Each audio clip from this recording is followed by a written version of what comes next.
small and lustrous.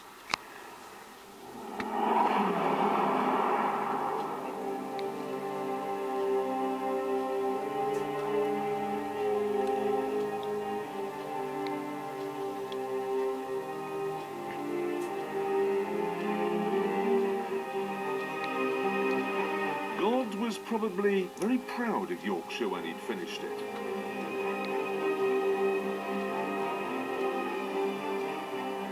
But at a stroke, his efforts have been made to look lumpen and amateurish by this.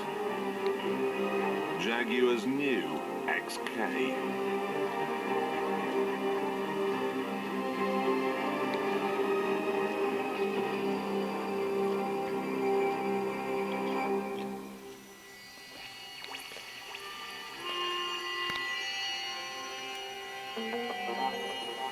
Some people have criticised it for looking too like an Aston Martin.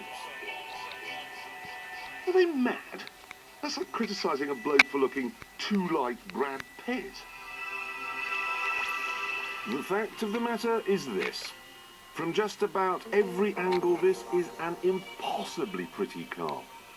You see it, you want it, and then you hear it.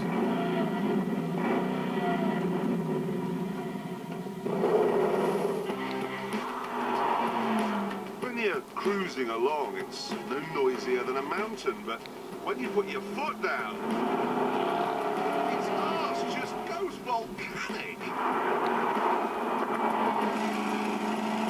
If you have one of these, you're going to spend half the day flooring it and half the day ogling it. Anyone got an easel? Just spend a couple of days painting. Obviously we'll lose the rubbish background there, just concentrate on the car.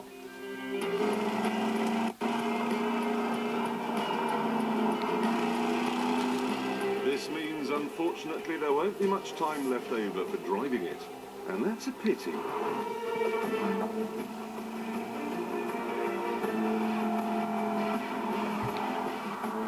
No, just from looking at the dashboard, that this isn't going to feel like an old-fashioned Jaguar. All that dark, heavy 1930s sideboard wood has gone. And in its place, you've got this modern, crisp, sort of espresso look. And that's what the XK feels like to drive. It feels nimble and quick and agile. It feels like a sports car. It feels delicate. It feels light.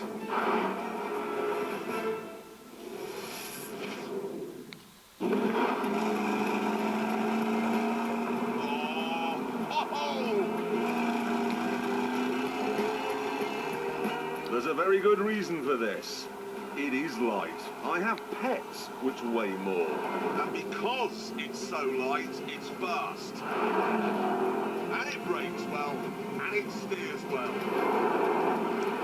Last time I had this much fun, some furniture got broken.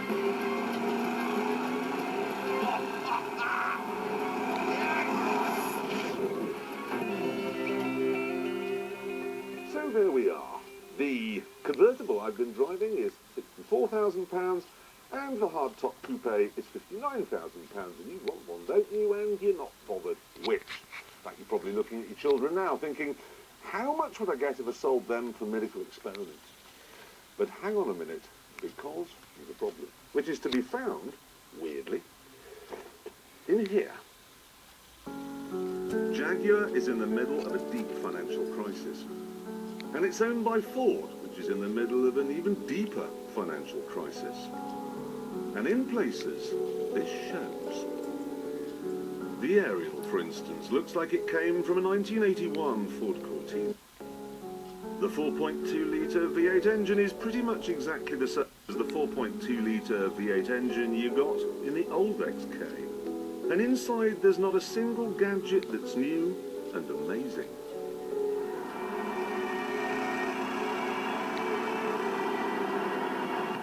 Further evidence XK was designed on a shoestring in a bit of a hurry comes when you push past 130 or so.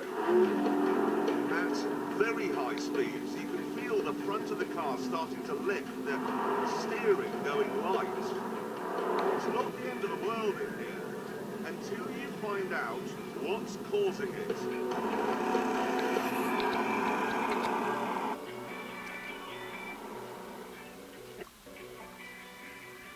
Strangely, it's the game of golf. Let me explain. You see, the sort of people who buy cars of this type are usually golfists, and they want a boot that's big enough for their bats. Now that is no problem in the XK. They fit like a dream.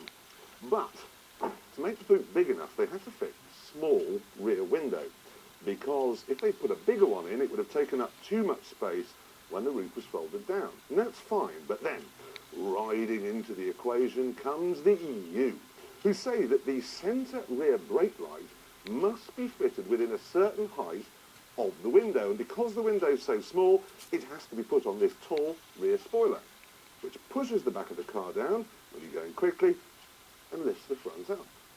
So there you are, golf.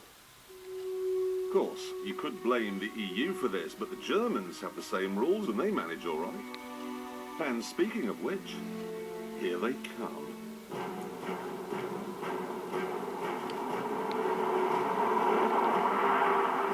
A Mercedes SL and a BMW 650. Neither of these cars lift when they go faster than 130. Neither has a Ford Cortina aerial. What's more, the Mercedes comes with its look at me party piece roof and a brand new engine.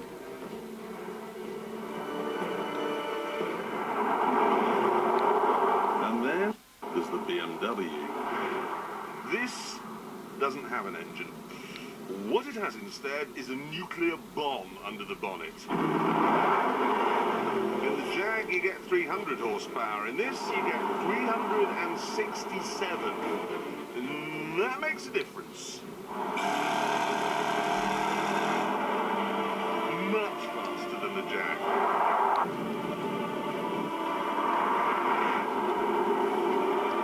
And not only is the BMW quicker than the Jaguar, it's noticeably cheaper as well. So, once again, it looks like the Germans have beaten the plucky Brit. Or have they? You see, the Mercedes works well if it's got a big supercharged V8 and lots of power, but all you get for the same sort of money as a Jaguar is the 350, and that has a top speed of 4. Then there's the BMW. Yes, it is very fast, and yes, it is very well priced, but my God, it's ugly. That roof, it looks like a tramp's hat. Also, the ride isn't good enough, the driving position's all wrong, and if you have a manual, the clutch is stupid. Most important of all, though, neither of these cars floats my boat.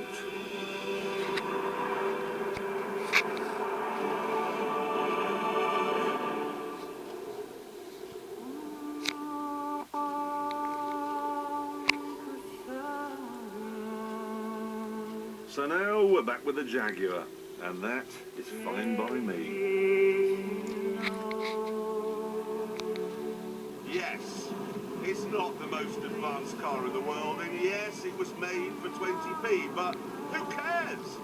When it looks this good, drives this well, and sounds like that.